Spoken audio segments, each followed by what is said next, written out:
ele fez na semana, daqui a 2 semanas. Ela fala que era 3 semanas. Você dá uma ligar pra você. Que louco. Entra, sai no trabalho.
Vai. Você tá bom? Tudo bem? Tudo bom? Bom. Não é estranho. Obrigado pela presença. Ainda é muito fragmentado. Vocês estão envolvidos com alguma coisa assim? Dá licença, pode ir. Nos suicídios, tempo atrás. 6 anos atrás. Não, foi 6 anos atrás. Para frente, mais a protesta. Para o apoio à cultura, que achou dentro do programa do LACO. Saneamento. Saneamento, habitação urbana, alimentação central. E um acordo da cultura e a CODESP. Então, Ela vai ficar dinheiro. tem projetos de espaço para fazer isso. E aí, o presidente da CODESP mudou no final do trabalho. Depois começou a ter dúvidas. Isso é um clássico no Brasil, né? Essa falta de continuidade. É muito recorrente isso. Dá muita pena, porque muita coisa se perde. A disputa de poder, sempre. Eles ficam com a mobilidade. O campo dele inteiro. Eles começaram a vida restaurante. Mas a parte da beira do mar, a parte central, aí discutiram com a CODESP a habitação dessa zona. Até a água para fazer a vida nisso. Essa foi a última novidade que eu vi. É melhor nem acompanhar. Decepciona. Infelizmente, essa continuidade, muitas vezes, só que aqui no Brasil, muito Eu acho que sim. Desfazer, né? Isso é só por uma questão mesmo de afirmação, né? Que faz muito sentido. Tudo bom? Tudo bem. Como está? Tudo bem. A gente quando vai falar na cabeça,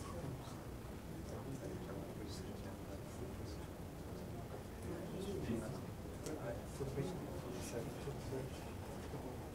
E com você? Tudo bem. Eu já A gente está se organizando. Como isso é puxado, né?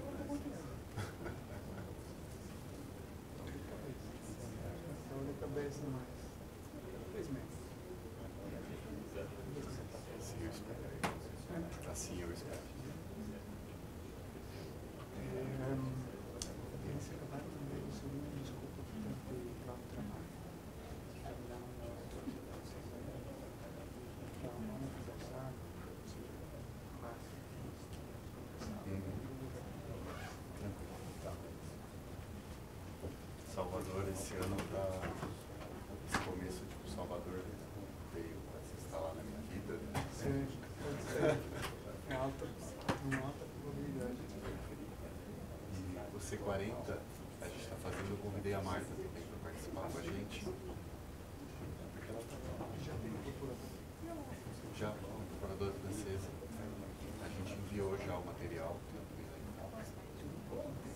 Agora aguardando. Eu acho que Eles não avisaram, não deram uma data de entrega. eu achei estranho. Julho agora, primeira vez. Sabem que eu ia trabalhar, eles podem parar. Você vai participar lá? Estamos tentando apoiar. Brigou. A economia está tendo dúvidas. Por uma questão do prédio. Alguém tem, claro, não passa das séries. A parte obscura, né? Inclusive lá até a delimitação do próprio terreno é algo muito estranho. Assim, são... Salvador, aí você tem de quando aqui hoje, eu posso lá no agosto.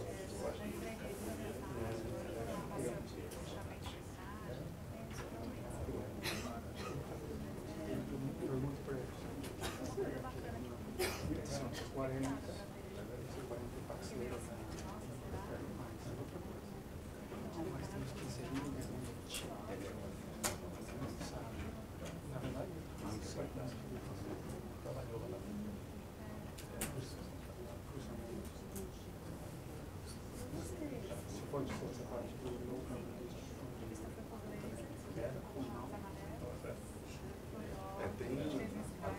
talvez na segunda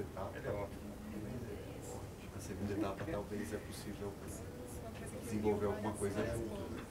Porque como não é nada sigiloso, nem nada do tipo, eu acho que poderia se unir para ajudar a direcionar um pouco mais as propostas. Eu acho que isso seria interessante.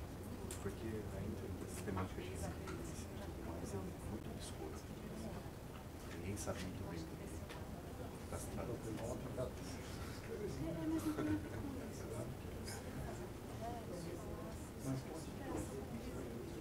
Um outro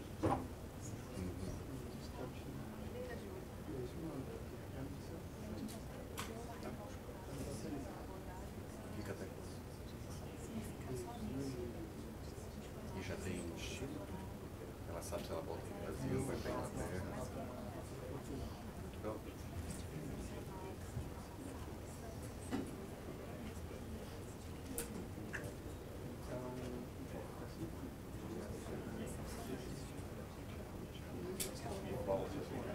Nossa, tem água fria.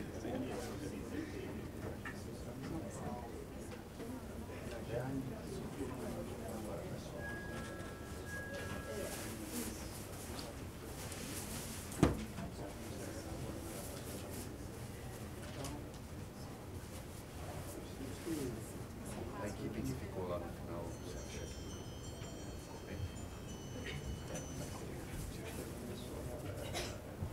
Casa.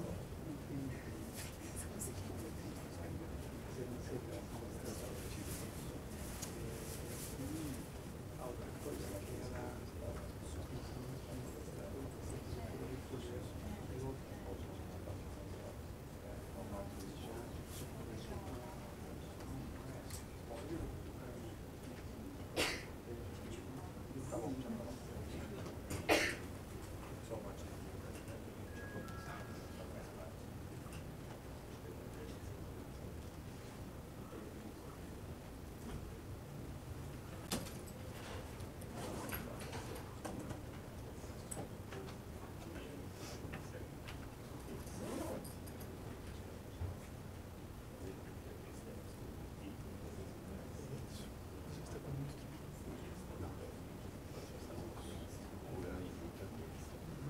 Agora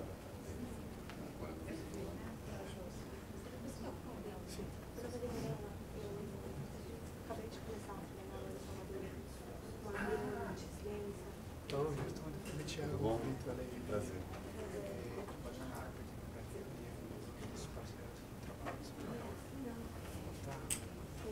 Você conseguiu ver aqui semana aqui em São Paulo? Na verdade, eu também mudei para Salvador esse domingo. Tá.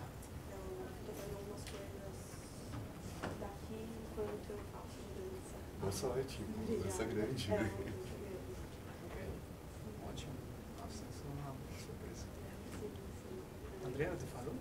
Falou, na verdade eu tinha visto, eu sigo o Arquifuturo, né, que é uma atividade de desenvolvimento, porque eles mandam muito e-mail sobre cidade, arquitetura, inovação, e aí eles mandaram esse evento, achei interessante, na hora que eu vi, até também tem quadrilha, eu falei, olha, eu falava, vai falar com ele. Não, que bom, que bom. Justo que você estava falando. Acabamos de comentar isso. Que eu acabei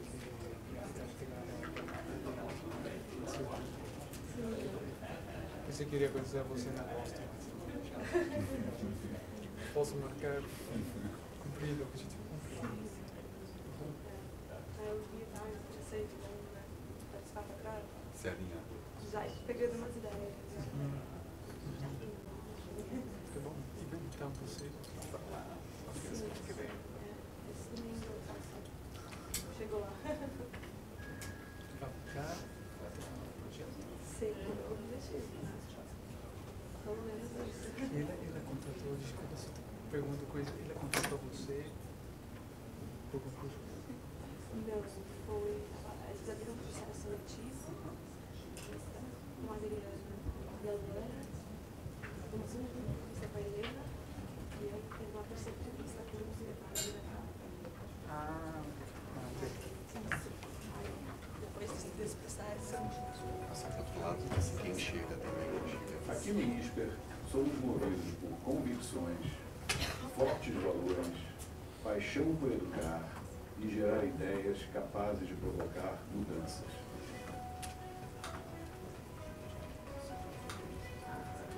Buscamos formar novos líderes, pessoas capazes de inovar e empreender. E com o nosso programa de bolsas, atraímos jovens talentos independentemente da condição econômica. Atuamos em graduação, pós-graduação e educação executiva. No começo, bem no começo, eram os MBAs. Depois que veio a graduação. Os de administração e economia e agora as engenharias.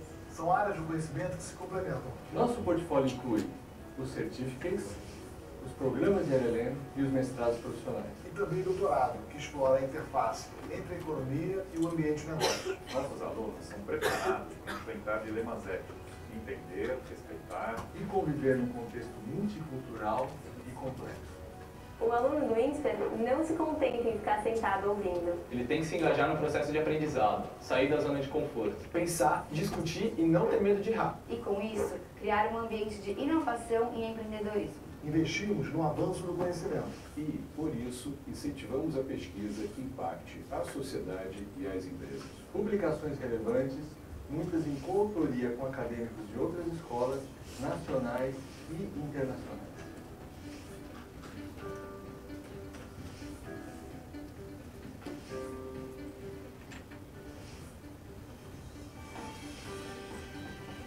E o mais importante é aproveitar tudo que a escola oferece.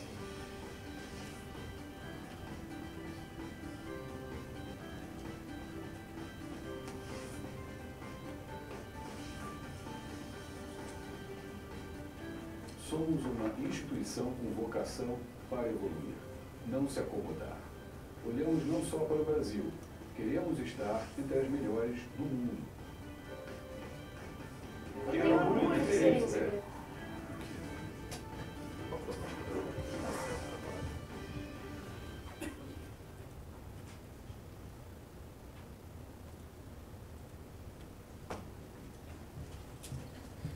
Bom dia.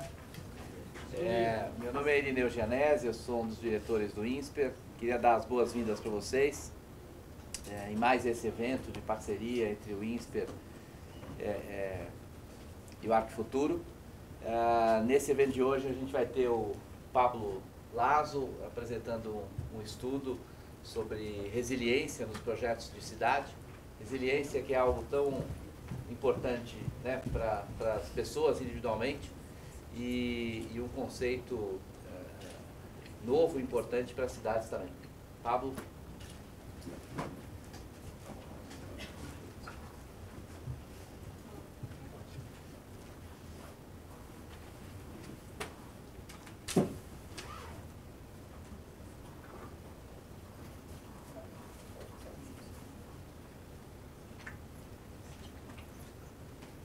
Obrigado, Tomás, obrigado, INSPER. Bom dia a todos. Primeiro, me vou desculpar porque meu portunhol ainda está melhorando, ainda não é perfeito. Morei no Brasil 4 anos, aí conheci a Tomás, recebi um convite do INSPER para fazer um workshop sobre o futuro da água urbana em São Paulo. Então, novamente agradeço ao INSPER e a Tomás o convite para apresentar trabalhos em relação a um tema que achamos chave para o urbanismo das cidades contemporâneas, um tema que está sendo incorporado em muitas cidades no mundo, dentro do Brasil também, e que procura uma nova forma de gestão urbana, que não só da arquitetura, não só desse olhar de desenho, de forma, senão um olhar multidisciplinar, um acercamento de várias disciplinas em conjunto. Isto é feito desde uma empresa onde eu sou diretor, que é a Arupe. A Arupe é uma empresa de engenharia inglesa, que tem um braço de desenvolvimento internacional, que procura fazer este tipo de projetos no mundo. É um braço da empresa que não tem objetivo de lucro, faz parcerias com organizações multilaterais, como o Banco Mundial, o BID, a AFC, a CAP, e tentar resolver questões que vão focalizadas a melhorar a qualidade de vida nas cidades das pessoas e melhorar as infraestruturas. o processo de entendimento da resiliência começou quase, posso dizer, 20 anos atrás. Ao começo começo do milênio, a ARUP, junto com outras empresas e instituições de pesquisas, começam a entender que o termo de sustentabilidade, o termo de desenvolvimento verde nas cidades tem um componente que precisa ser revisto. Esse componente é o risco. Como é que as cidades estão melhor preparadas para enfrentar os riscos que geralmente sofrem as cidades, como alagamentos, tremores, na Cidade do México, em outras cidades do mundo. Como que as cidades podem estar melhor preparadas para enfrentar esses riscos? Esse olhar levou a fazer uma parceria com a Fundação Rockefeller para tentar entender como que poderíamos entender a resiliência nas cidades. Um processo que começou primeiro uma questão teórica, que agora vou falar de alguns princípios, para definir um marco de resiliência que é o marco metodológico que a Rockefeller incorporou em seu programa de Censo das Resilientes, que começou em 2010. A partir daí, a Rockefeller começou a fazer esse programa, desenvolver em 100 cidades, uma aportação econômica, uma aportação de conhecimento, e ajudar as cidades a desenvolver uma estratégia de resiliência em cada uma delas. A ARUP acompanhou esse processo e fez a parte do marco de resiliência, desenvolveu uma ferramenta que agora está disponível online para fazer avaliação em cada cidade e comparar de igual a igual como que estão fazendo as cidades ações e iniciativas para ser mais resilientes. E esse trabalho vamos continuando trabalhando com várias cidades nos últimos 5 anos na América Latina, em várias cidades, desenvolvendo estratégias de resiliência. No Brasil, parte dessa rede, Porto Alegre, Rio de Janeiro, Salvador, e também tem algumas outras cidades que estão fazendo essa avaliação online, com a plataforma online, para entender como que eles têm seus projetos, iniciativas, a gestão da cidade mesma, como que ele está reagindo para enfrentar esses choques e tensões, estresses e choques da resiliência urbana. Vamos pensar aqui do básico. Eu sei que alguns de vocês já conhecem, seguramente entendem os termos de resiliência, mas só para nos alinhar na mesma base. A resiliência, me desculpa se tem um erro ortográfico de espanhol, tá? Tradução não sempre me sai bem. O entendimento da resiliência é nesta definição, a capacidade de um sistema, uma cidade, de responder, adaptar e continuar seu desenvolvimento apesar dos impactos agudos e tensões que possam surgir. Tensões é uma questão constante. Congestionamento de trânsito, alagamentos contínuos, pobreza, falta de moradia. Impactos agudos é um evento que surge uma vez, 2 vezes por ano e que genera um choque muito forte na cidade. O risco. Como a gente entende o risco? O risco tem 2 componentes.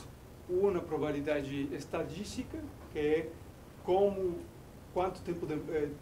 em que tempo acontece o risco e qual é a probabilidade. Isso genera uma definição de peligro. E logo, como é que está a cidade, os elementos urbanos, a população, preparada ou não para receber esse risco. E isso define um grau de vulnerabilidade. Estes 2 componentes são o que definem um parâmetro que geralmente, na maioria das cidades, tem que ver com problemas ou fenômenos hidrometeorológicos, chuvas, incêndios, certo? E isso genera um resultado material, se expressa o risco como um desastre, certo? O que é importante aqui entender no conceito de resiliência. Quando alguém fala de resiliência, alguém fala de entender uma série de sistemas, que agora vou mostrar a continuação. Essa interconexão entre os sistemas não quer dizer que é uma questão complicada. Quer dizer que a interconexão entre os sistemas é complexa. E a gente tem que entender que quando alguém altera uma parte de um sistema urbano, pode ter uma debilidade em outra parte do mesmo sistema. Mas não é complicado, é complexo. Imagina um grupo de pássaros voando. Você vê isso e cada um deles tem uma função, cada um deles vai seguindo uma organização. Isso não é complicado, isso é complexo. Cada um deles tem uma função mesma dentro do grande grupo, dentro do grande sistema, que ajuda eles a organizar-se da melhor maneira. Isso é a definição de complexo que a resiliência tenta colocar na mesa para o planejamento urbano. Agora, se a gente torna um sistema muito resiliente de uma maneira específica, pode reduzir a resiliência de outros aspectos. Aqui no pulo, no bungee jump, se essa corda fora muito mais resistente, seria muito mais rígida. E se for muito mais rígida, nosso amigo aqui quebraria a coluna, as costas, certo? E neste outro exemplo, esta vacina pode ajudar a menina a melhorar os sistemas de defesa imunológicos. Mas um excesso dessa vacina pode generar uma debilidade em uma parte do sistema imunológico. Então, tentar fazer o sistema muito resiliente pode reduzir a resiliência dos outros aspectos.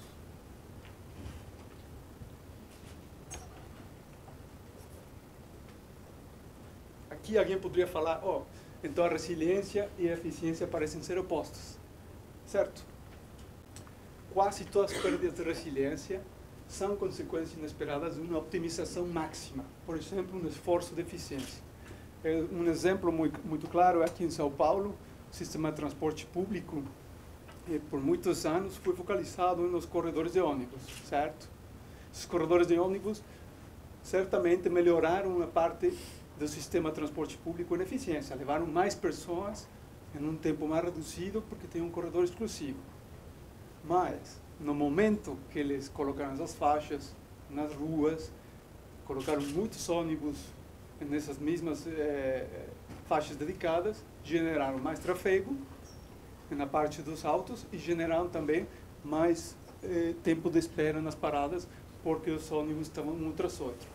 Então, a gente tem que entender que quando alguém procura fazer nas questões, nas partes do sistema mais resiliente, tem que ter cuidado que essa perda de resiliência tem que ter consequências inesperadas se alguém procura uma optimização na eficiência.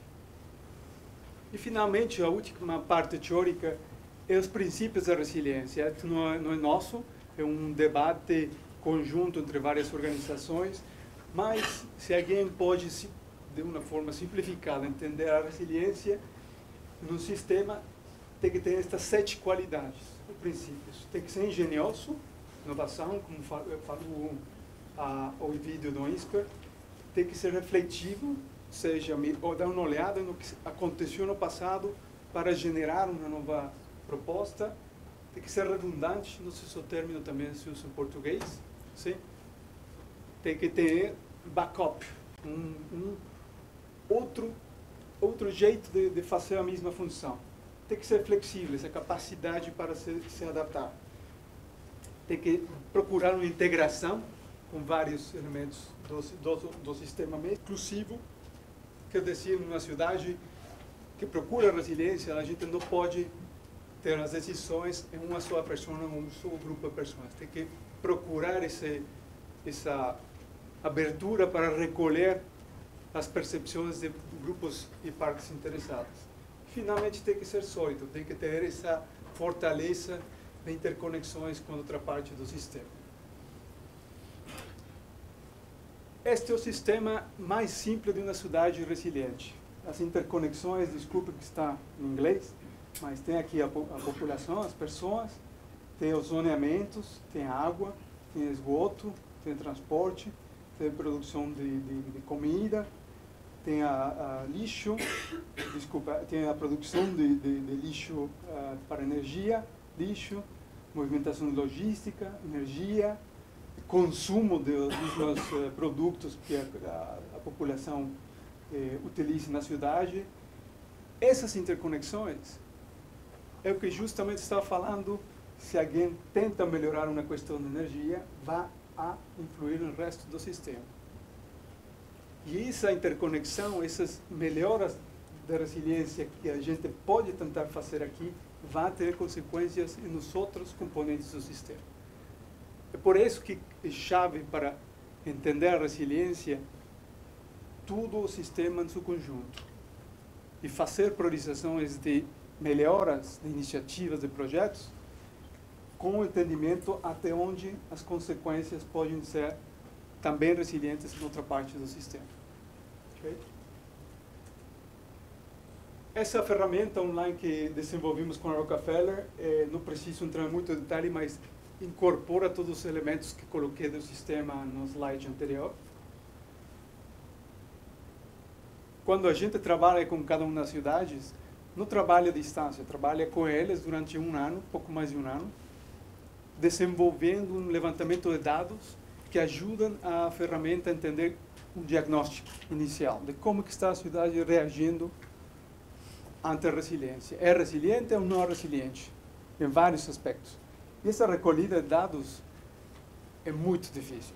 E aqui alguém que seja geógrafo urbano, economista, que tenha trabalhado com o setor público, sabe que a recolhida dos dados, o levantamento dos dados, é chave e, ao mesmo tempo, é quase impossível de fazer 100%.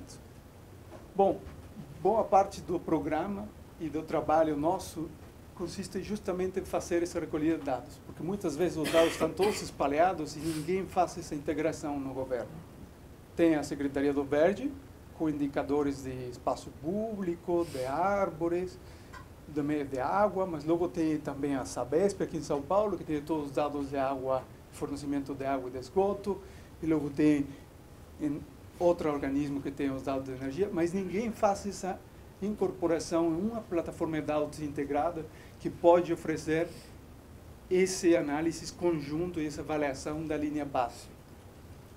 E muitas vezes este processo é tortuoso, horrível, e acaba com faltas de dados, que é a primeira ação que a cidade tem que fazer.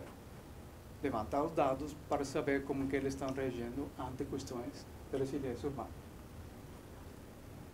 Só para entrar em detalhe, cada uma dessas avaliações permite à cidade, de forma automática com a plataforma, fazer uma avaliação e entender onde é que estão fraquezas, onde que tem debilidades. E tem dois tipos de análise, qualitativo e quantitativo. Não quero entrar em detalhes, mas eles analisam 156 parâmetros das distintas atividades que tem que fazer a gestão urbana na cidade, o governo na cidade. Que resultado dá isso, essa aplicação? Dá três tipos de resultados importantes. Primeiro, é mostrar às autoridades essa abordagem de pensamento sistêmico, essa integração. Esse é um mapa de Buenos Aires, onde fizemos essa primeira avaliação na linha base.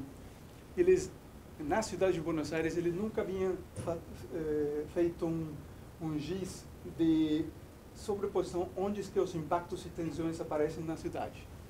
No momento que eles fizeram isso, eles começaram agora a pensar se os investimentos em infraestrutura, em saneamento, não deveriam de ter uma relação com essas áreas que apareceram mapeadas através desta primeira passada na ferramenta. É um acercamento sistêmico. Eles começam a incorporar a olhar de resiliência através dos impactos e tensões e cruzar com seus programas de investimento. Certo?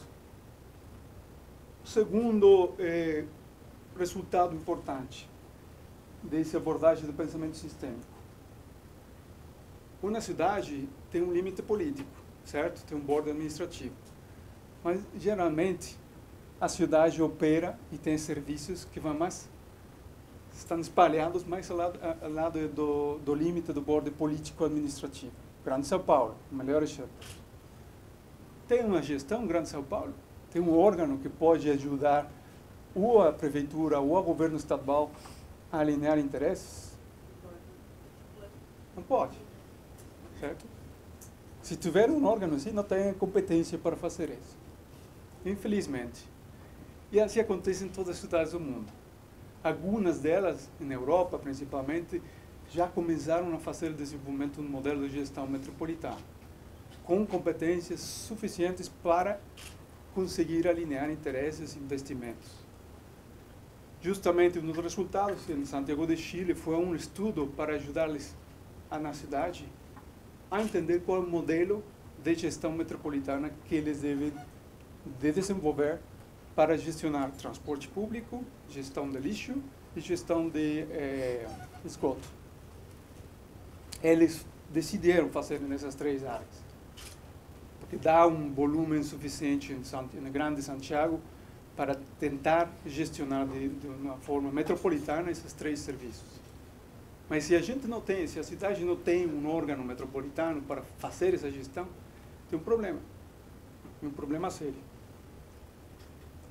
E o último tem que ver com a questão de participação, como se fala em inglês, bottom-up, de todas as partes interessadas. No caso de Santa Fé, na Argentina, outra das cidades da rede, eles têm um problema de segurança muito grave. Um problema de segurança com origem que eles achavam era por falta de emprego.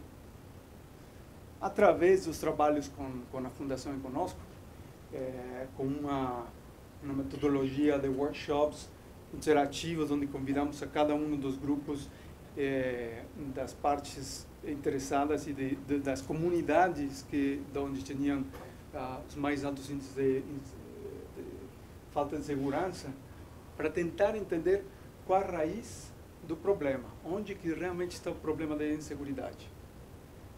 E a cidade descobriu que o problema não é falta de emprego, sino era uma falta de emprego de uma faixa de idade dos jovens. Os jovens entre 15 e 18 anos deixavam a escola, pulavam na rua, começavam a fazer um trabalho de relacionamento com o mercado de droga, e aí começava a gerar o problema de insegurança naquelas comunidades de Santa Fé. A cidade não tinha esse entendimento. E através desse tipo de workshops com eles, que ajudamos a eles a descobrir realmente qual é o problema de segurança e então eles formular políticas de estratégia de emprego jovem, de educação para jovens, focalizando mais esses programas e iniciativas para tentar atender o problema de raiz.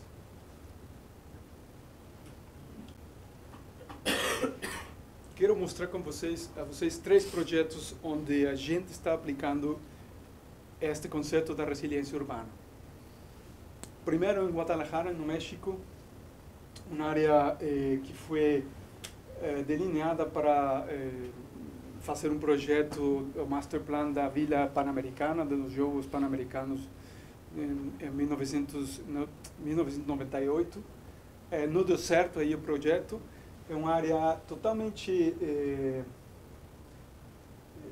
insegura, cheia de prédios abandonados, com um parque que era uma das áreas mais perigosas da cidade de Guadalajara, com um alto índice de delictivo. E a cidade começou a fazer, junto com o setor privado, uma definição de um novo hub digital para a cidade, porque uma das fontes ou motores econômicos da cidade é o desenvolvimento do software e dos jogos de videogames na América Latina. Eles conjuntaram uma organização público-privada para conseguir tentar fazer uma desafectação, uma apropriação desta área com espaço público e tentar fazer uma nova aproximação que seja que for mais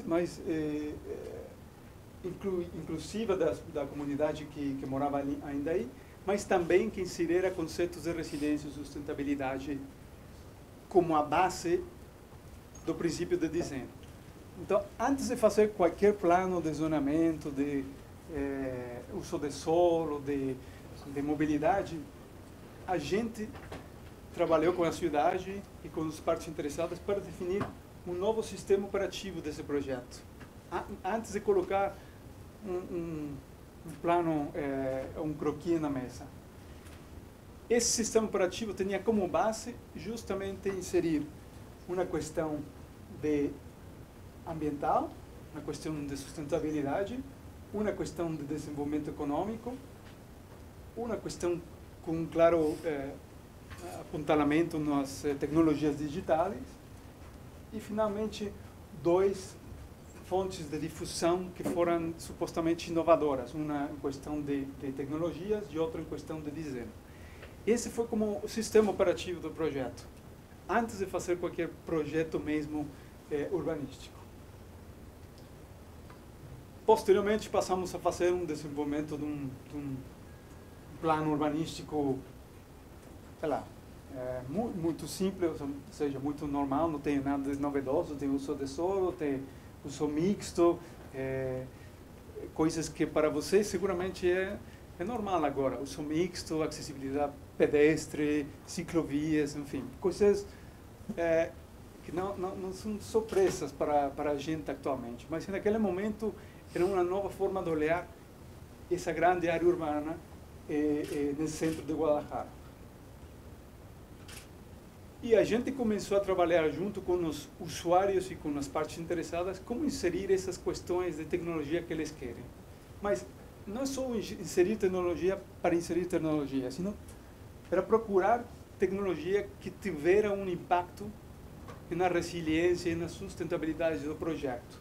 Então a gente começou focalizando no espaço público, principalmente. A gente começou a pensar em 4 grandes temas, que não quero entrar em detalhe, de tecnologia inserida no mobiliário, nos sistemas de sensores de espaço público, em ter pontos de recarga para autos elétricos, para bicicleta elétrica, e ter informações nas fachadas dos edifícios de como que estava acontecendo essa troca, essa mudança do entorno no espaço público. E o resultado, até a nível de projeto, chegou aqui, a uma imagem que sugeria onde colocar questões de sustentabilidade ou de resiliência para todo o projeto, de tal jeito que o que fora colocado aqui, no caso aqui eram painéis fotovoltaicos, puder ajudar a generar alguma porcentagem de energia limpa do projeto inteiro.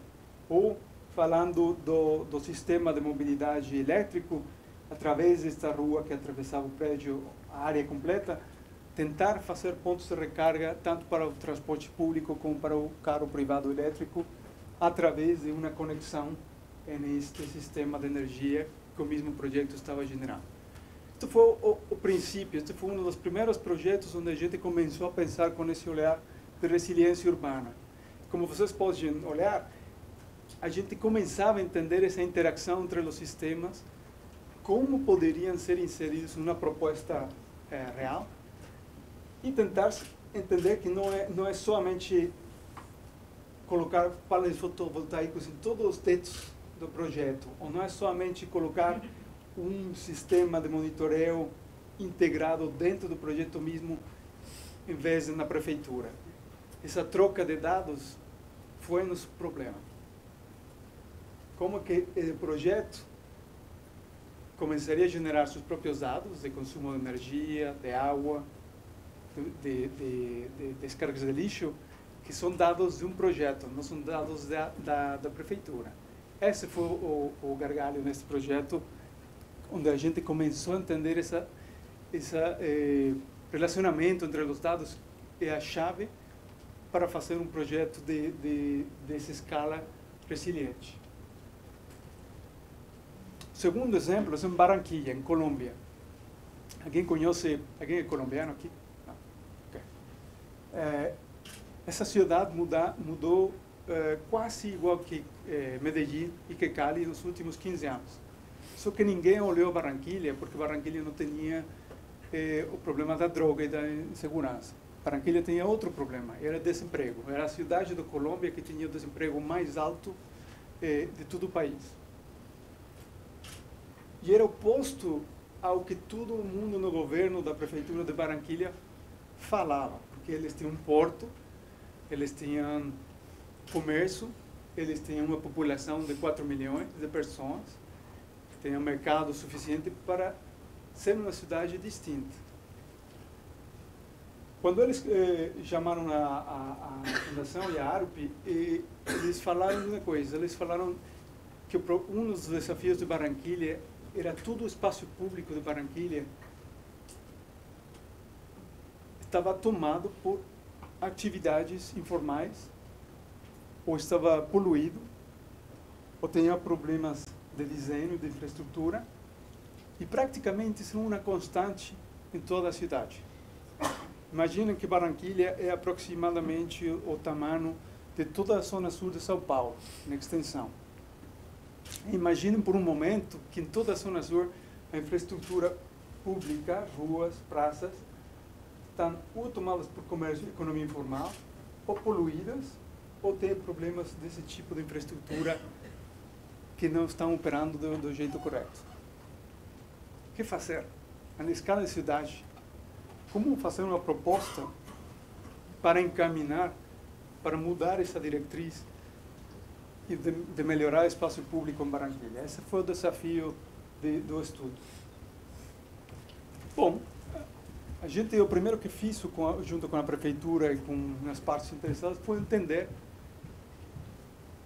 quais são os riscos que tem a cidade. E aqui, lembram quando falei da falta de dados? Eles não tinham um mapa de risco, a escala de cidade. Então, fizemos com eles um mapa de risco onde encontramos dois riscos principais. Alagamento por a crescita do rio Magdalena, deslizamento por chuva, em uma área com topografia muito íngreme, e as questões de apropriação de solo informal que tinha principalmente nas ruas, a cidade na periferia. Eles não tinham um mapa de risco.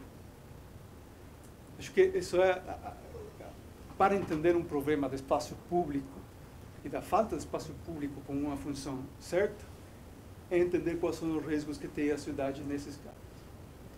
Segunda questão que fizemos com eles é entender qual é o espaço público. A gente fala espaço público e pode ser praças, podem ser parques, podem ser reservas verdes, mas na realidade o espaço público são todas ruas e todas as outras coisas, praças, prazinhas, parques, tudo isso é espaço público. Só que quando vocês analisam como são utilizados esses espaços públicos, você tem também outro tipo de tipologias. Após o Rio de Janeiro, a Barranquilla fala que o melhor carnaval é deles. Não sei. Alguém que fala aí de Salvador pode justificar que não é. Quando entra o carnaval em Barranquilla, eles pegam quase 22 quilômetros de ruas, fecham, e por 2 semanas cada uma das ruas tem um carnaval distinto. Essa é uma tipologia de espaço público, bem gestionada, super eficiente, fecham todas aquelas ruas, o carnaval é um sucesso, acaba o carnaval, liberam a infraestrutura e a rua volta a fazer a mesma função que tinha antes. Tem também pontos de históricos, tem áreas verdes, tem espaços públicos de circulação peatonal, onde tem um alto número de pessoas andando a pé, e finalmente tem espaços pequenos de reunião e de encontro. Esse entendimento deles, descobrir esse tipo de tipologias, foi um olhar distinto, não é somente uma praça, uma prazinha ou um parque, é a utilidade que a população dá desses espaços que ajuda a definir como é que eles são utilizados e onde é que estão faltando as melhoras do espaço público. E, novamente, antes de fazer um desenho, antes de pôr um plano na mesa, a gente trouxe o pensamento sistêmico na discussão, para que eles entenderam que um plano maestro do espaço público não é somente um mapa, com usos de solo, zonamento. Após um ano de discussão e trabalhos com eles chegaram a 4 grandes eixos de incorporação para definir um plano maestro. Um, que é realmente inovador na América Latina, que é inserir programas de saúde pública em Barranquilla, que agora vou falar por quê. 2, a vinculação dos espaços com o relacionamento que eles tinham com o Rio. 3, um tema de acessibilidade e de mobilidade. Não é somente se vocês planejam e propõem uma série de novos parques, como que a gente vai chegar a esses parques? Por ciclovia, por transporte público, por calçadas largas. E, finalmente, uma questão de sustentabilidade. Quais são os elementos dentro de aqueles espaços públicos novos ou revitalizados que vão a ter uma melhoria, um resultado de melhoria medioambiental. A questão de saúde pública foi chave neste caso. Por quê? Porque a gente, começando a trabalhar com eles, a gente descobriu, junto com a Secretaria de Saúde da Prefeitura, que Barranquilla tinha, falei, o primeiro era desemprego, o segundo problema era um problema de saúde pública. Um grande número de pessoas de nível socioeconômico meio e baixo padeciam ou de diabetes ou de hipertensão, questões vinculadas com o coração. A diabetes e a obesidade, eles padeciam por uma questão de alimentação, certo? Mas também a gente começou a levantar dados e entender que muita gente, em algumas partes da cidade, as partes mais pobres, tem um problema de falta de espaços para fazer atividade física. Novamente, para vocês aqui em São Paulo, isso não é novo. Cada pracinha tem seu espaço para fazer atividades físicas. Tem gente que faz isso, mas o importante é entender que o aprovisionamento do espaço público, se eles queriam fazer uma nova proposta a nível de cidade, teria que relacionar-se com esses pontos, justamente. E não era colocar uma nova parte alta onde a gente não tenha problemas de saúde pública. E a gente, através dessa análise, resolveu colocar mais espaços públicos naquelas áreas onde tiveram um relacionamento, uma vinculação com estes problemas, estes desafios de saúde pública, e outros mais estratégicos colocados em outras partes da cidade. E trabalhamos com eles uma série de charrettes, com cada uma das áreas que mostrei anteriormente, para desenvolver desenhos que não são desenhos e projetos finais, eram desenhos que colocavam os elementos suficientes para fazer um tipo de espaço público que eles pudieram logo replicar em outras partes da cidade. Uma praça, uma pracinha urbana, uma área em 4 esquinas onde a mobilidade e a acessibilidade era chave, e finalmente a parte do rio, a parte do vínculo com o rio, que eles até os últimos 10 anos, Barranquilla não olhava para o rio, senão olhava sempre para dentro. E finalmente, com esta troca, essa mudança de visão, eles começaram novamente a olhar para o rio. 2 exemplos de resultados. Um muito simples, onde a gente não fez mais que colocar anteriormente uma prancha de concreto, sem estas áreas para fazer atividade de bike. E um parquinho um pouquinho mais elaborado, mas também não tem nada que não fora o que a gente pensaria colocar num parquinho. Mas o importante para eles foi justamente entender que o plano maestro não era um plano maestro espaço público, áreas verdes. Era um plano maestro que incorporava mudanças no sistema de transporte público, para colocar esse sistema de transporte público passando por esses novos espaços públicos. Tinha um componente ecológico, vincular alguns desses novos espaços públicos com uma função ecológica. Cada um deles estava inserido ou nas áreas de risco por alagamento ou de deslizamento. E, finalmente, uma identificação programática onde é que deveriam eles investir as primeiras mudanças e os primeiros projetos. E foi esse olhar multissectorial que eles nunca tinham feito antes. Nunca eles numa mesa sentaram o secretário de Transporte e Mobilidade com o secretário do Verde e o secretário de Proteção Civil a concordar onde é que eles iam a colocar, a mudar esses sistemas em relação a esses sistemas. E Barranquilla tinha um objetivo de conseguir um crédito do Banco Mundial para fazer todas essas obras em função de uma melhora do espaço público por habitante em um prazo de 10 anos, que ajudaria a melhorar a qualidade de vida das pessoas. O último exemplo é da cidade onde eu agora moro. Eu morei em São Paulo 4 anos e logo voltei para a Cidade do México após 20 anos. Saí pouco depois do terremoto de 1985 e ano passado tivemos no mesmo dia, um pouquinho mais tarde, outro terremoto. O mais incrível de este evento é novamente a capacidade de inovação da sociedade civil, não do governo. O governo ficou preso, ficou paralisado. Proteção Civil, algumas coisas funcionaram bem, tinha muitas melhoras, o código de construção.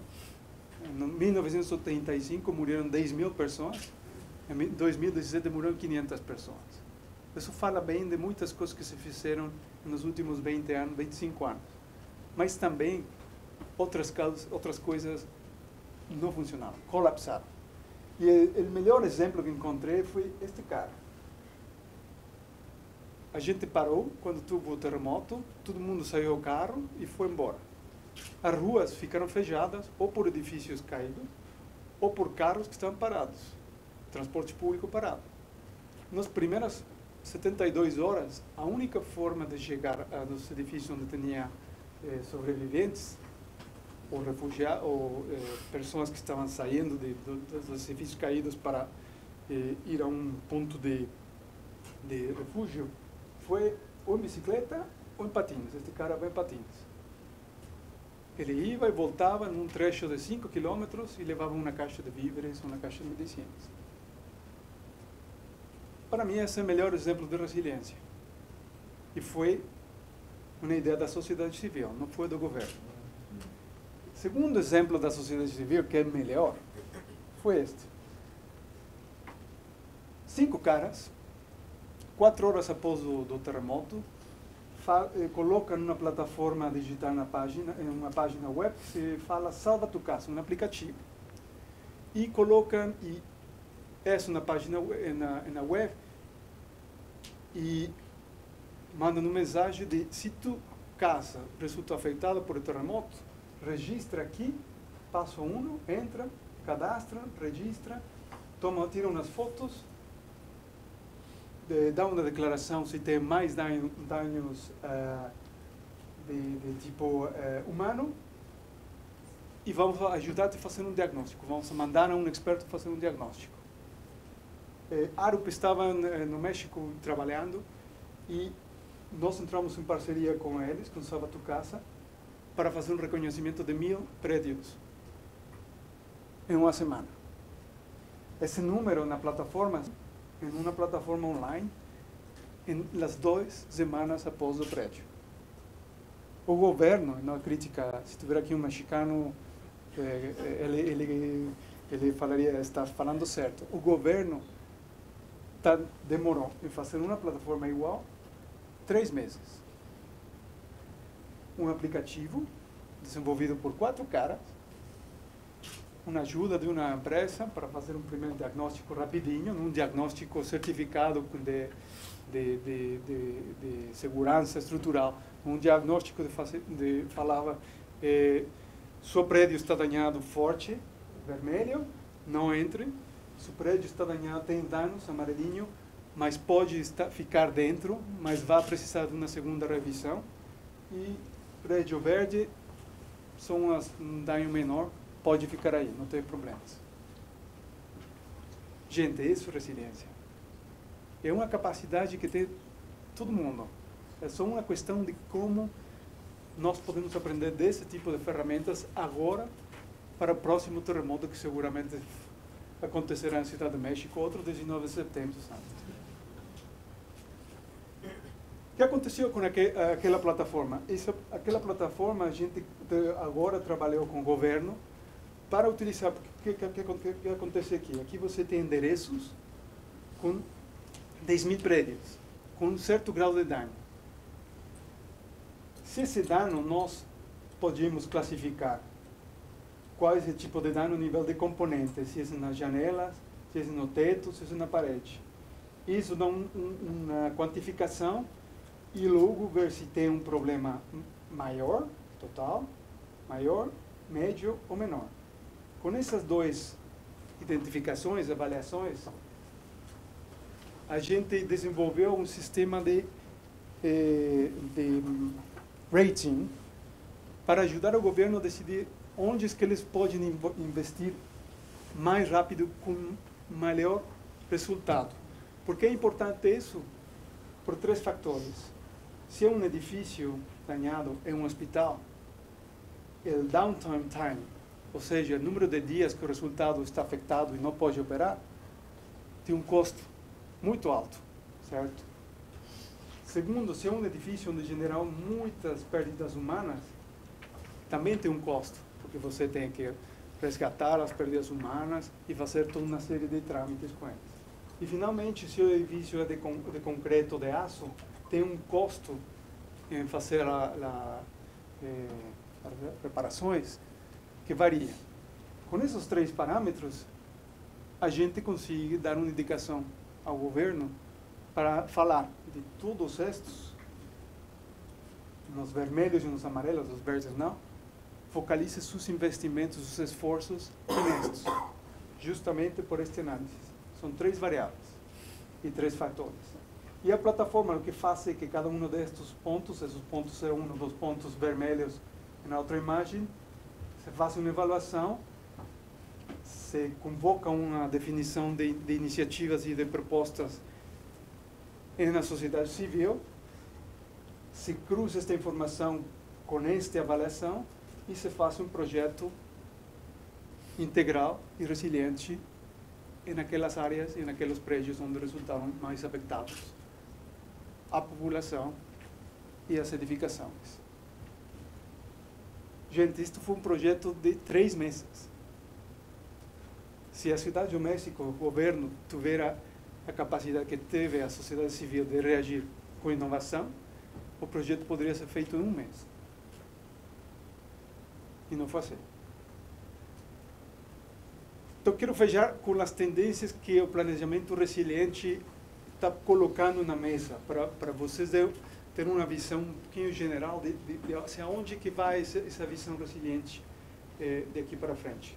Bom, tem estes 6 componentes: saúde pública, esse desenho, esse projeto de espaço público com saúde pública, urbanismo verde, não gosto do termo em português, mas desculpa, né, urban greening, mas vocês sabem, quando tem essa possibilidade de um projeto tornar-se mais verde, a participação da sociedade, um urbanismo participativo, a mesma resiliência urbana, inteligência urbana, inovação, agora vou mostrar um exemplo, e a mobilidade urbana. O que quero dizer com inteligência urbana?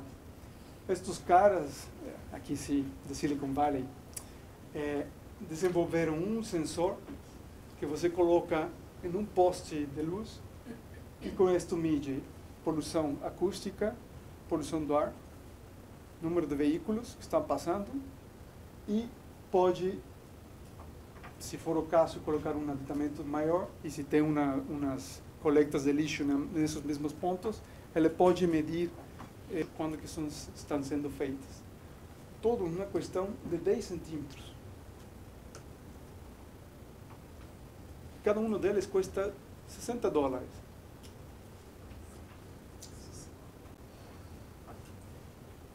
Não poderia ter cada um dos postes da cidade um destes e já começar a fazer um gerenciamento de dados realmente integrados?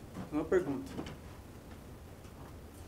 Desenho Urbano Verde é um projeto também em Nova York, mas acho que pode ser feito na América Latina. É só questão de encontrar a investidor, ao governo e ao projetista que queiram fazer a mesma coisa, alinhar-se. No Bronx, moradia protegida em Bronx, que fizeram no projeto a comunidade, os residentes mesmos, que eram donos da terra. Eles tinham uma moradia de um andar, se juntaram, conseguiram um empréstimo, conseguiram um incorporador que ajudara a generar outro tipo de uso e fizeram estes 3 andares com tetos verdes, produção de comida nos tetos mesmos, quer dizer, emprego e moradia no mesmo tempo.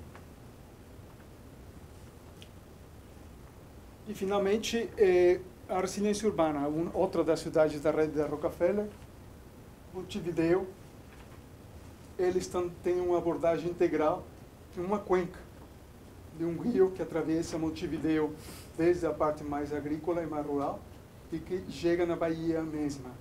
Poluída, apropriação informal do solo, falta de acessibilidade, questões que para vocês são comuns nos córregos de São Paulo. E o olhar que estão fazendo eles é integral. Eles estão tocando temas econômicos, eles estão tocando temas ambientais, temas de acessibilidade e moradia, e estão analisando toda a cuenca mesma. Esse é um projeto da resiliência urbana. Essa é uma corporação na prefeitura de Montevideo que não tinha olhar anteriormente de como que isso, que é um tema ambiental, que é um tema de acessibilidade, de água, pode ser olhado de forma integral. Então, aquele entendimento que mostrei a vocês, essa definição da resiliência, eu só colocaria uma questão. O sucesso para medir a resiliência é essa mesma capacidade de passar de uma falha para outra com otimismo. Se a gente se deprime e é pessimista quando acontecem umas coisas assim e fala, não posso fazer as coisas distintas, a gente não vai para frente. Tem que ser otimista que pode fazer coisas melhores com inovação, com criatividade, para fazer uma cidade mais resiliente. Muito obrigado. Se tem alguma pergunta, podemos falar.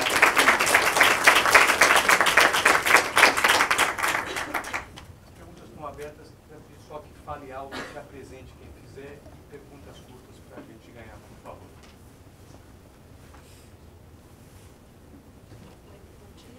Sou Débora, Secretaria do Verde, Comitê de Mudanças Climáticas, São Paulo.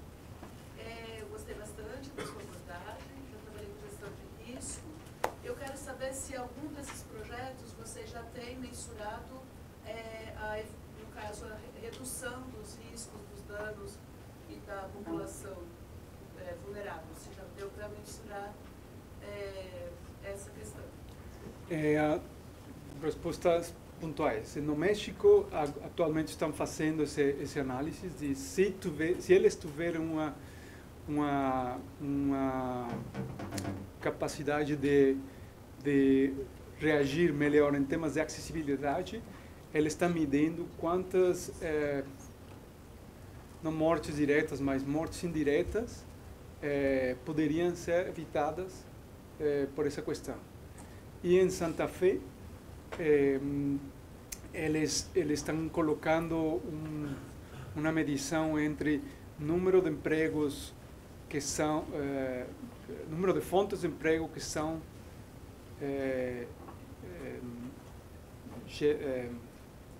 geradas com pessoas dessa faixa de idade,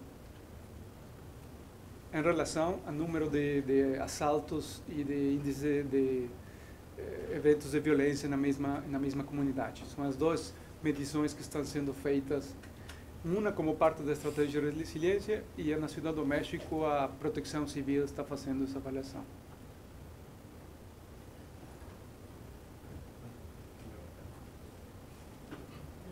Buenos Aires tem uma favela com 50.000 pessoas. A Villa 31. perto da Recoleta. São 50.000 pessoas de vários países, né? Foram para lá. E aí, como vão resolver esse problema? Porque está no centro. E aí, como faz? Es un problema que la prefectura de Buenos Aires está abordando. Es parte de la estrategia de resiliencia incorporar un tema de cómo se pueden mejorar las viviendas para no relocalizar a las personas. El segundo componente que la estrategia de resiliencia de Buenos Aires está haciendo es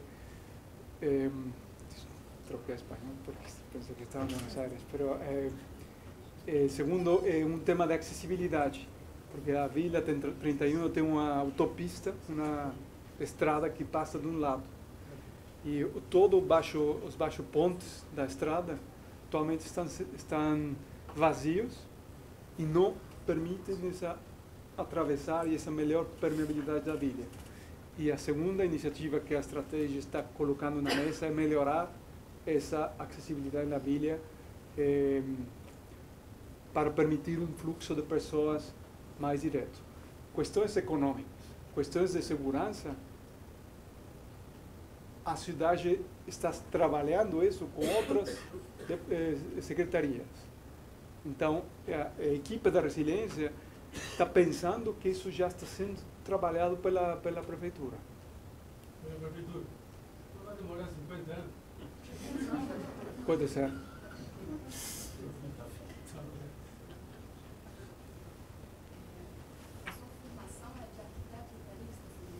Sim. Eu sou também. E eu queria saber de que modo essa formação como arquiteto urbanista faz a diferença numa empresa que basicamente é de engenharia. É um sofrimento dia a dia. Não, a Arup tem uma, e não é a única empresa, a Arup tem um olhar multidisciplinar, uma questão filosófica. Então, em minha equipe tem economistas, tem geógrafos urbanos, tem arquitetos urbanistas, tem engenheiros, expertos na água, no lixo, no esgoto. Então, acho que isso é uma questão que falava com Tomás antes da palestra, esse olhar multidisciplinar, que não é somente de um arquiteto olhando o mapa, o plano da cidade, sino que envolve temas econômicos, envolve temas sociais, é uma necessidade. Então, a Arup permite fazer isso, mas acho que é uma questão de formação que agora tem que entender. A gente, arquitetos, engenheiros, que quando está fazendo um projeto de urbanismo, de resiliência, tem que pensar com esse olhar econômico, esse olhar social, esse olhar de engenheiro também. Senhora.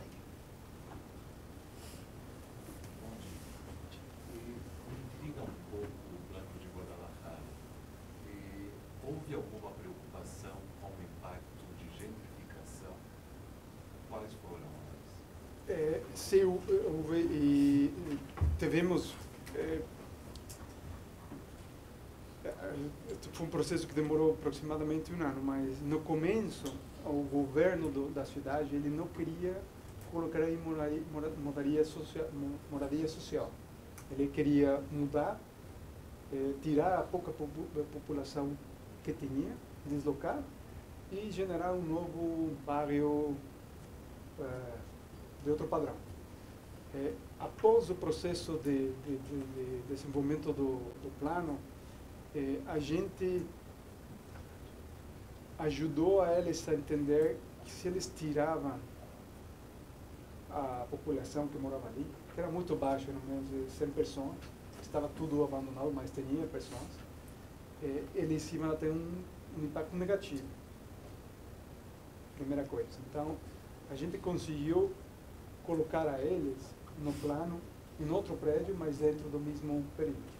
E a segunda questão foi o plano no uso de solo tem um componente de moradia. E conseguimos que porcentagem dessa moradia fora para de baixo padrão. não é suficiente, realmente. Genera um efeito de gentrificação, esse tipo de implantação. Mas o importante, com um olhar resiliente, é tirar no menor possível esse impacto de gentrificação. Então, se eles não queriam, no começo, colocar moradias protegidas, eles acederam a colocar uma porcentagem, que é baixo. Acho que aqui em São Paulo não tem um mínimo de colocação também de moradia protegida. E esse é um desafio, concordo. Não foi resolvido de um jeito correto.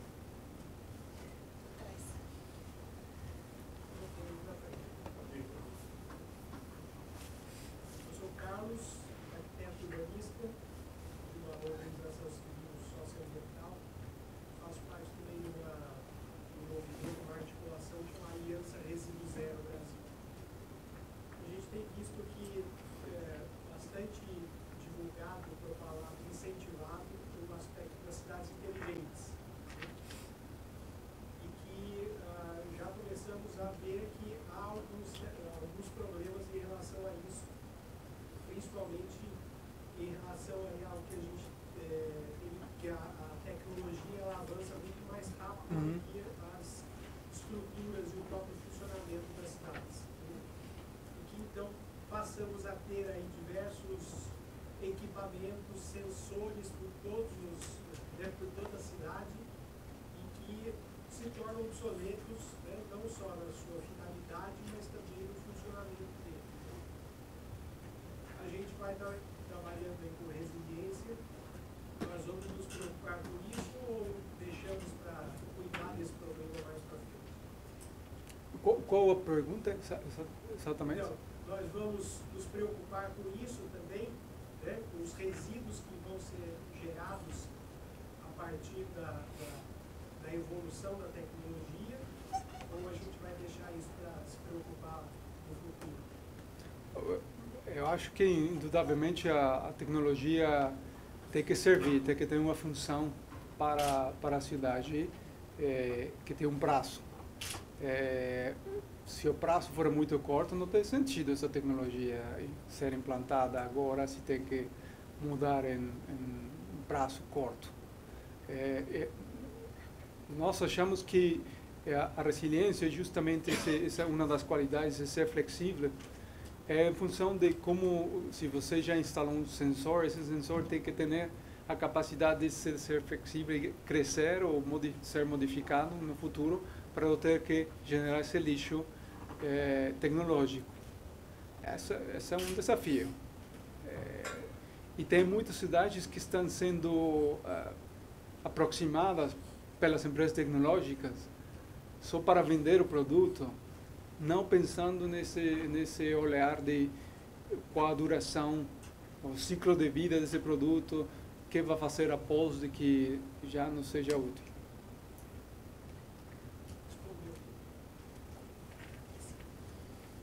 Eu sou diretor de projetos estratégicos na São Paulo Urbanismo, aqui em São Paulo. Você colocou o exemplo de Barranquilla, envolvimento de investimento no Banco Mundial, BID, não sei agora o que você falou. Queria entender qual foi esse volume de investimento externo que a cidade teve, e de fato você falou de uma reversão urbana, né? O que aconteceu. E com relação à experiência de Guadalajara, que tive recentemente lá, no começo do ano, eu queria entender em que fase que está essa implantação. Ok. De Guadalajara, eles têm já 3 prédios andando como incubadoras de empresas tecnológicas. Eles criaram um fideicomisso. Fideicomisso se fala em português? Economia mista. Uma economia mista para gerenciar todo o polígono do projeto.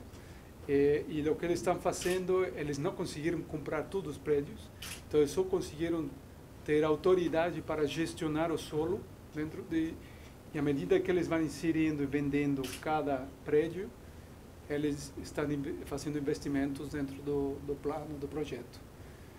E em Barranquilla, o equivalente ao BNDES em Colômbia, ele financiou o estudo para fazer a justificativa ante o Banco Mundial que para Barranquilla melhorar o número de metros quadrados verdes por habitante, eles precisavam fazer 72 parques, revitalizar 72 parques. Era um dado que estava ali em alguma das slides.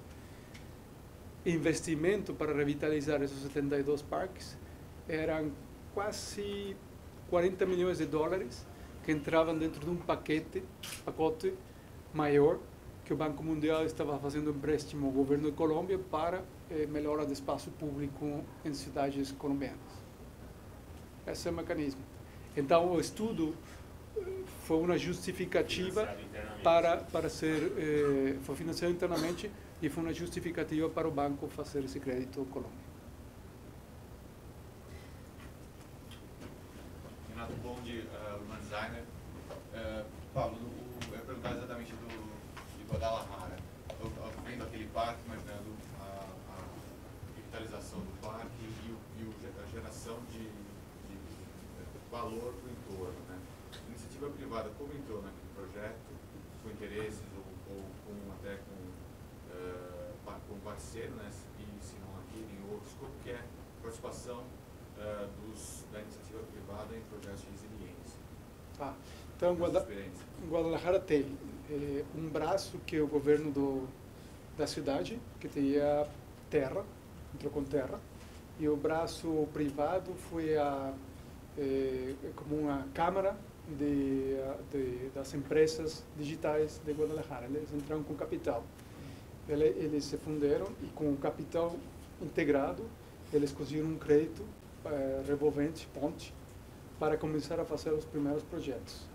Os retornos desses primeiros projetos servem para pagar a terra do setor público, em um custo rebaixado, com desconto, e da parte privada serve para fazer investimentos a futuros e continuar fazendo o desenvolvimento do projeto.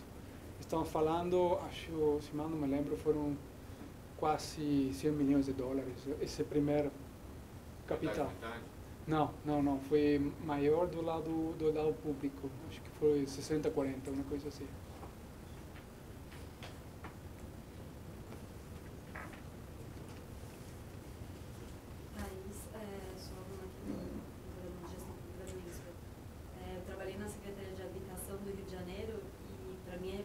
Era colocar as secretarias para conversar, né? E você também falou isso, então eu queria saber como é o processo de trabalho de vocês. Eu imagino que vocês serão chamados por uma secretaria e se você pode compartilhar algum instrumento para conseguir colocar as secretarias para conversar. Olha, o processo é horrível. Tem algumas cidades onde sabe que as secretarias não falam. Das cidades da rede da Rockefeller em Montevideo, a secretaria que lidera o estudo é a Secretaria do Verde, e o que eles fizeram foi gerar uma unidade independente de resiliência, onde estão todas as secretarias inseridas. Isso foi todo Jorge. Buenos Aires tem um cara responsável diretamente do prefeito, que é ele que fala com todos os secretários, porque senão eles não falariam entre eles. Aqui em São Paulo, a gente tentou fazer o CRI, a ferramenta online, através da Secretaria do Verde, por isso posso falar assim, no governo anterior, e a Secretaria do Verde não quis falar com ninguém. Então foi assim, olha, você tem que levantar os dados de outras secretarias. Como vou fazer isso? Não, nós tocamos internamente. Aí começamos a trabalhar com eles e vimos que eles não conseguiam fazer o jeito correto. Isso foi um desafio, um problema. E a outra cidade, agora em Salvador, também fica dentro da Secretaria Verde, mas o prefeito está muito perto do processo, então acho que tem que ser vontade política deles, senão não consegue. Infelizmente, é assim.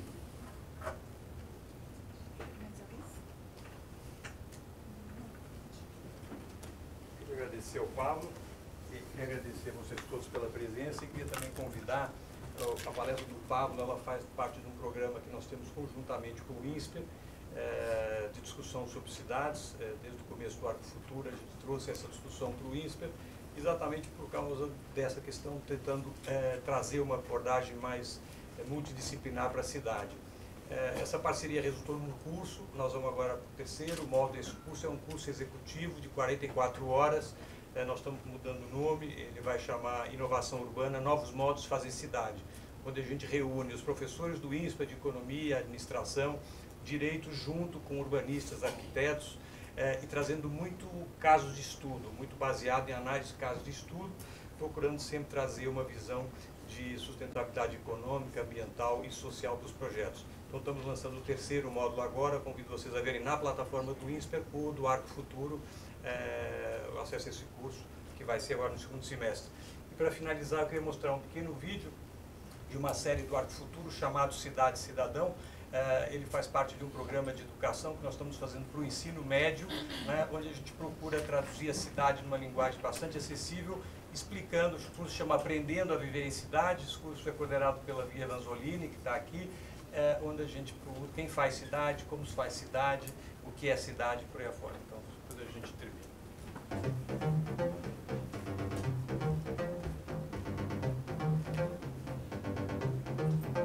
Todas as pessoas querem ter uma vida melhor, e este é o principal motivo de morarmos nas cidades.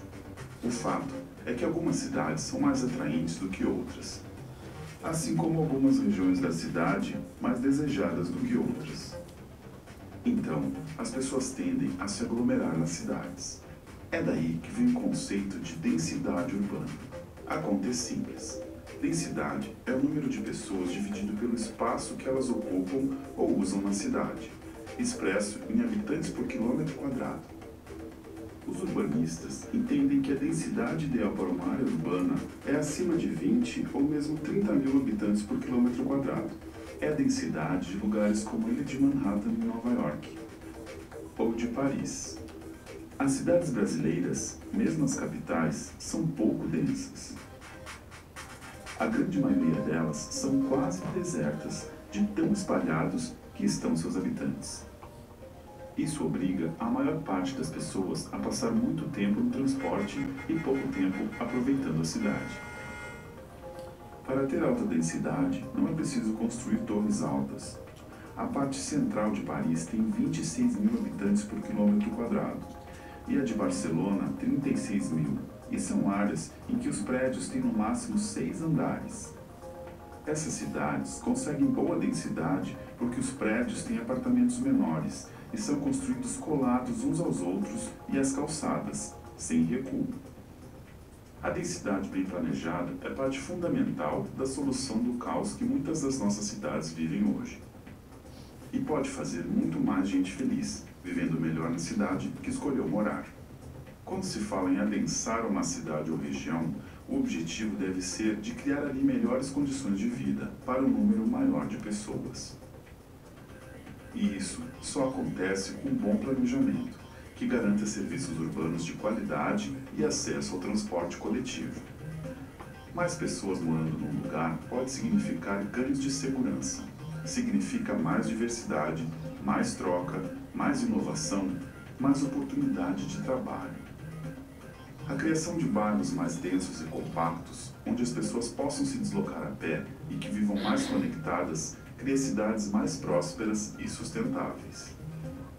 É claro que existem limites para uma cidade crescer em tamanho e número de habitantes, mas muitas vezes o que falta na cidade não é espaço para mais gente, é falta de planejamento e de bom aproveitamento dos espaços que existem.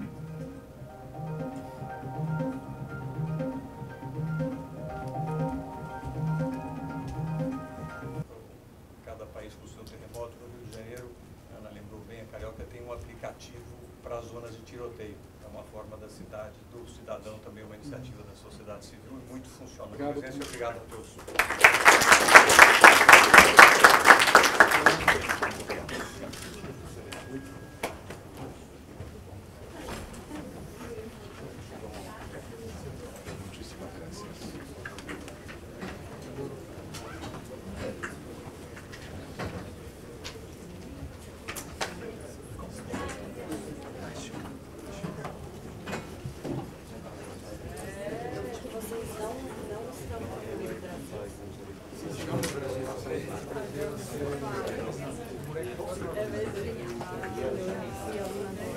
Somos sócios, provavelmente a gente se fala nos próximos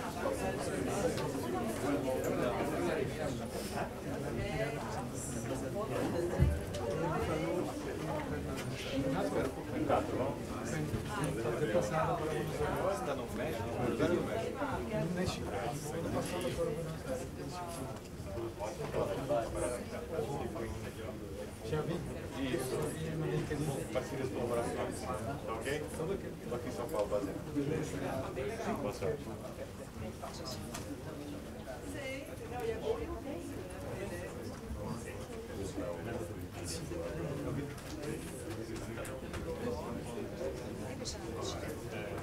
Já começou? Já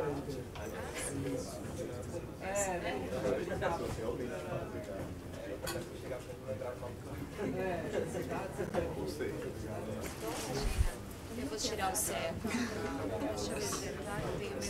Eu sou a maior. Não. Fomento a indústria de Pedro da Fogorra.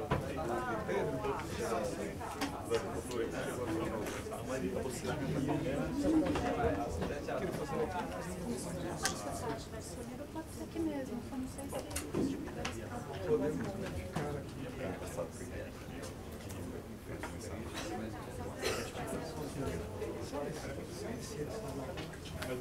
aqui.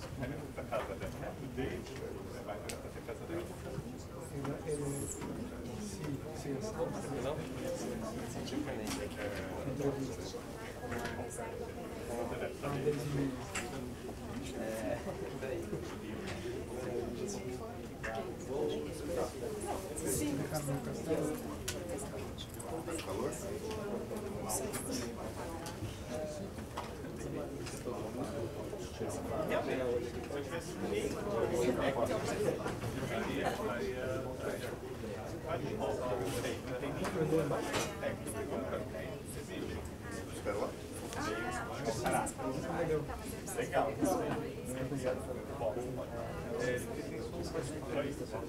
Mas vamos conversar.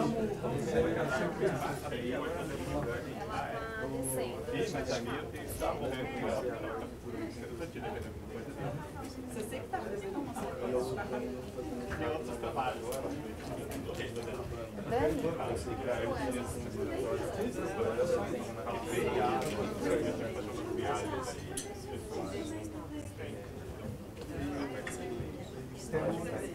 Tem no Sangaro, que tem o estádio que tem, mas aí tem vagas que estão abertas.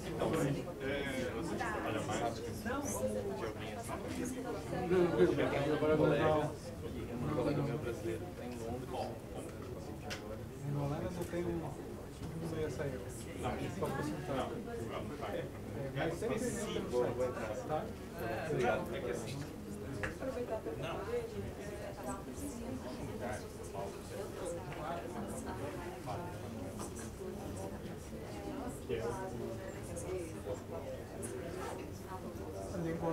Entra no site, tem as vagas, tem o departamento. Tem as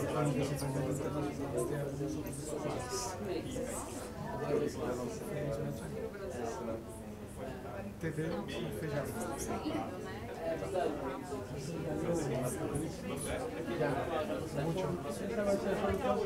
Não, hay que arreglarlo de otra manera. Puede ser.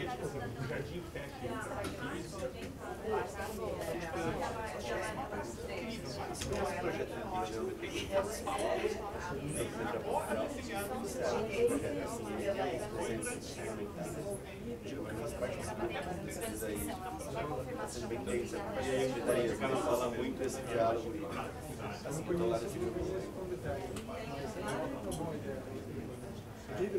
Hidronel. Você levou? Posso deixar para você.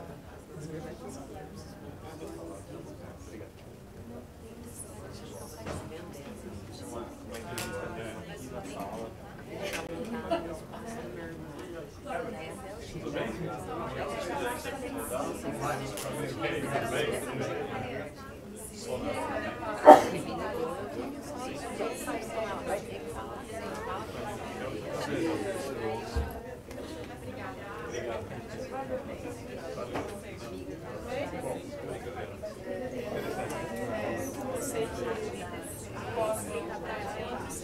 pode me mandar, que aí eu encaminho.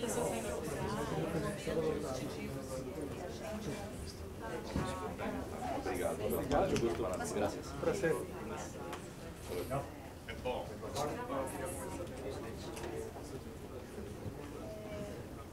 Eu queria te perguntar o seguinte, sobre esses projetos que você apresentou, Guadalajara, Barranquilla, México, existe um material consolidado que eu possa consultar? Eu acho que para a gente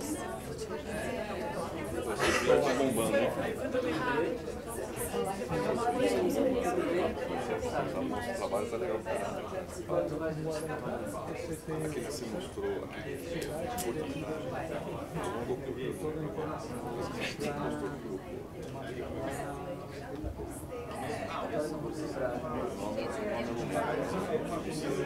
Eu vi os documentários esses trechinhos que você coloca aí, esses passinhos, eu acho que eu faço meu filho ver de fundo para todo mundo. Não só uma questão de Dante, que é o saneamento básico. Dante é grande, mas dá uma olhada no saneamento básico aqui.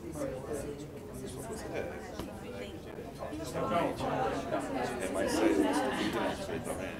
Atenção mais nova. Parabéns.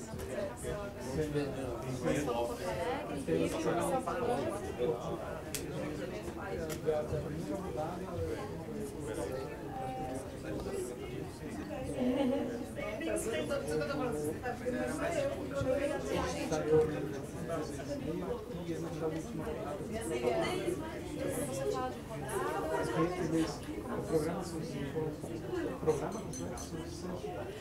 solo que começaram em 2020, com 2015, Salvador, Rio de Janeiro,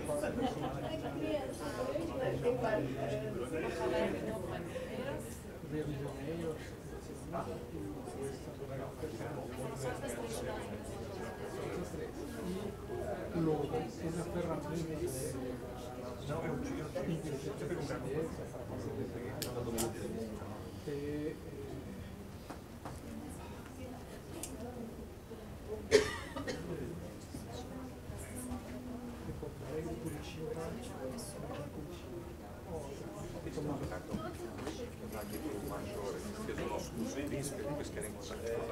Mas ainda a gente não está ainda para isso, estamos ligando agora.